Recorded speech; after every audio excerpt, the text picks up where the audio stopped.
పిల్లలకి లంచ్ బాక్స్లోకి మనం క్యారెట్ ఫ్రై ఈజీ మెథడ్లో ఎలా తయారు చేయాలో చూపిస్తాను.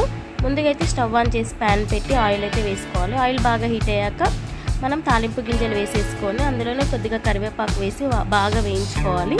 ఇందులోనే ముందుగా కట్ చేసి పెట్టుకున్న క్యారెట్ అండ్ ఆనియన్స్, మిర్చి కూడా వేసి బాగా వేయించుకోవాలి. ఇందులోనే తగినంత ఉప్పు కూడా వేసి బాగా కలుపుకోవాలి.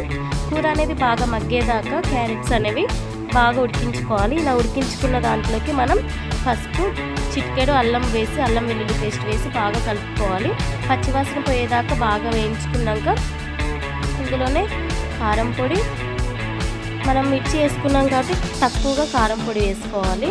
అండ్ ఇందులోనే కొబ్బరి తురుము కూడా వేసుకోవాలి. పచ్చి కొబ్బరి ఉంటే పచ్చి కొబ్బరి, లేకపోతే ఎండు కొబ్బరి ఉన్నా పర్వాలేదు. ఎండు కొబ్బరి వేసుకొని లాస్ట్కి ధనియాల పొడి వేసి బాగా కలుపుకొని ఉడికించుకోవాలి. అంతే, క్యారెట్ ఫ్రై అనేది తయారైపోయింది. Thank you. నా వీడియో కనుక నచ్చినట్లయితే లైక్ చేయండి.